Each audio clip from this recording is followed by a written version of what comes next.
ഈ ആനകൾ പലപ്പോഴും ഈ മറ്റേ പൂരത്തിനുള്ള വാദ്യാഘോഷങ്ങളുടെ ഒക്കെ ഇടയിൽ വെച്ചിട്ട് ഈ ചെവി ഇങ്ങനെ ഇങ്ങനെ ആട്ടി ആട്ടി നിൽക്കും. അപ്പോൾ കുറച്ച് ആളുകൾ പറയുന്നത് അത് വെയിലിനെ തടുക്കാൻ വേണ്ടിയിട്ട് അത് സ്വയം ഒരു വിശറി പോലെ ആ ചെവികൾ ഉപയോഗിക്കുന്നതാണ്. ചില ആൾക്കാർ പറയുന്നത് കേട്ടിട്ടുണ്ട് ഈ വാദ്യാഘോഷങ്ങളുടെ ആ ഒരു താളം ആസ്വദിച്ച് ആന നിൽക്കുന്നതാണ് എന്ന്.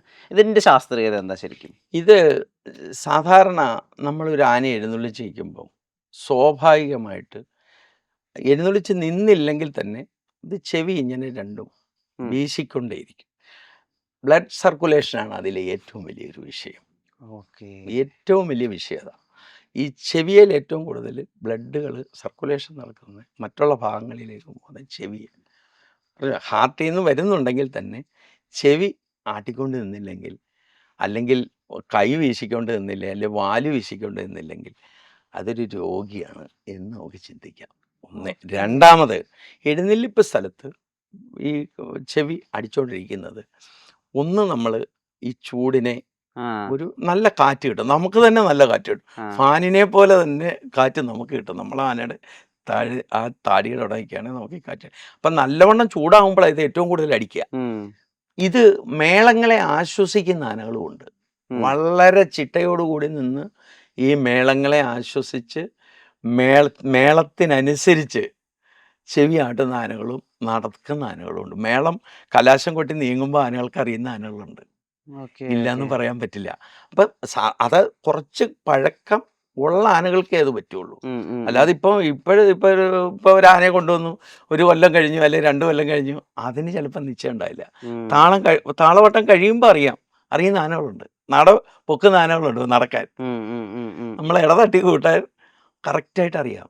അത് ആശ്വസിക്കുന്ന ആനകളുണ്ട്, ഇല്ലയെന്ന് ഒരിക്കലും പറയാൻ പറ്റില്ല.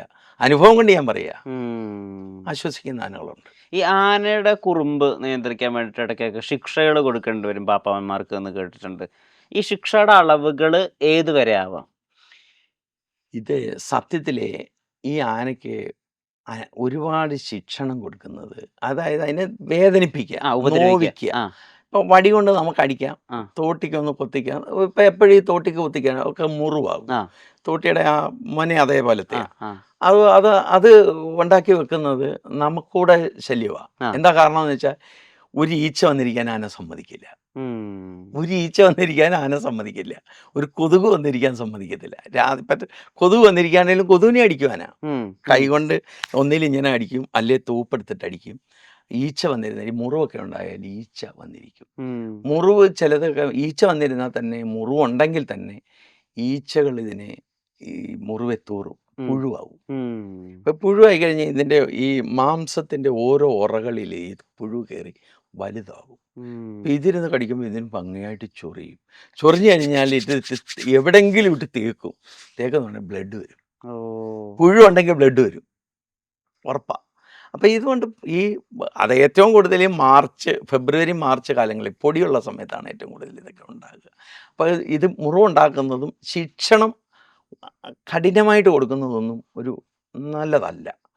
നമ്മളിപ്പോൾ ഒരു 3, 4, 5 പ്രാവശ്യമൊക്കെ പറഞ്ഞിട്ടായിരിക്കും, ചിലപ്പോൾ വടിയൊക്കെ ഓങ്ങിയിട്ടായിരിക്കും പറഞ്ഞത്. അതുകൊണ്ട് ഒരു കുഴപ്പമില്ല, അതുകൊണ്ട് ആപത്തുമില്ല. അതുകൊണ്ട് ആനയ്ക്ക് പറഞ്ഞാൽ അനുസരിക്കാതിരിക്കുവോ അല്ലെങ്കിൽ നമ്മൾ ആജ്ഞാപിക്കുന്നത് ചെയ്യാതിരിക്കുവോ ഒന്നും ഉണ്ടാകില്ല.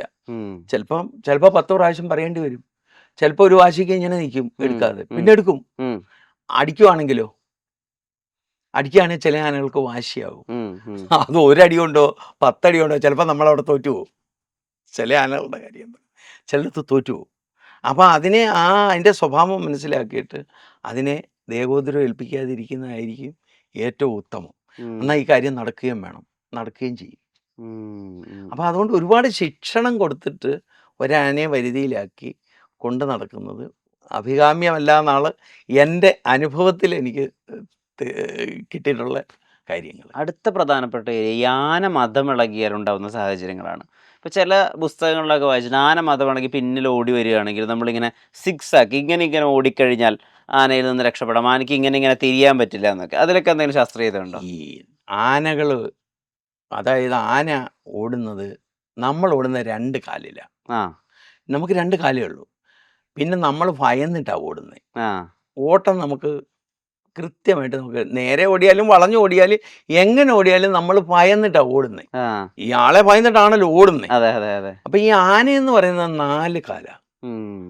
2 കാല് ഒരേപോലെ ചലിക്കും. നടക്കുമ്പോഴും അതെ, ഓടുമ്പോഴും അതെ.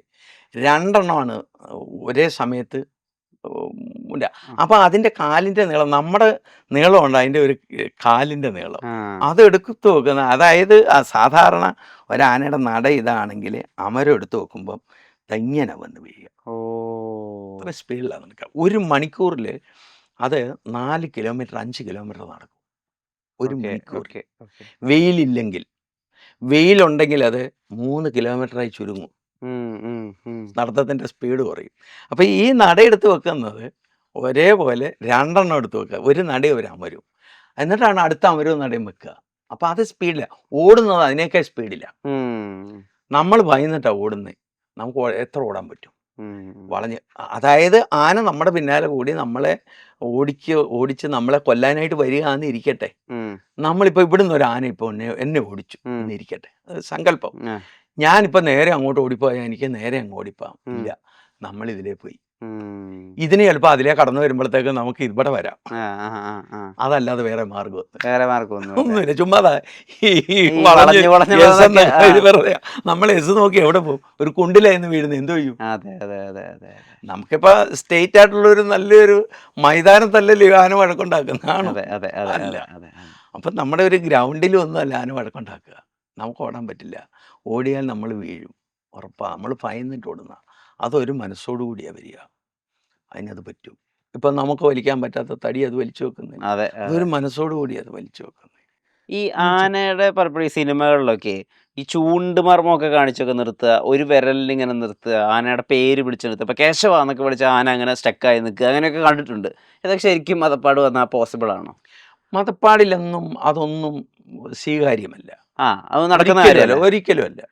ഇതിപ്പം നമ്മളിപ്പോൾ നീ അവിടെ നിൽക്കേ എന്ന് ഒരു മതപ്പാടുള്ള ഒരു ആനയോട് പറഞ്ഞാൽ സാധ്യമല്ല, ഒരിക്കലും സാധ്യമല്ല.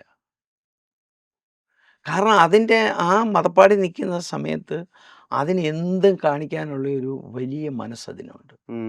നമ്മളെ അനുസരിക്കണമെന്നില്ല. നമ്മളെ അനുസരിക്കണമെന്നില്ല. അപ്പം അതിന് ഞാൻ മുൻകൂട്ടി ഒരു ഉദാഹരണം പറഞ്ഞു. ചില ആനകളെ മതപ്പാടി നമുക്ക് കൊണ്ട് നടക്കാം. താടയോട് താടെ ഒലിക്കുമ്പോൾ നമുക്ക് കൊണ്ട് നടക്കാം. എല്ലാത്തിനെയും പറ്റില്ല. 100ക്ക് ചിലപ്പം 10 എണ്ണം ആയിരിക്കും ഉള്ളത്, അല്ലെ 5 എണ്ണം ആയിരിക്കും. ബാക്കിയെല്ലാം വൈലൻ്റാ. എന്നാൽ വേറൊരാളിന് പറ്റത്തില്ല. ഇതിൻ്റെ ചട്ടക്കാരന് പറ്റും. ആ ആനെ അങ്ങനെ ചിലപ്പോൾ അങ്ങനെ 100ക്ക് ഒരു 10 എണ്ണേ കാണും കഷ്ടി. ബാക്കിയെല്ലാം വൈലൻ്റാ.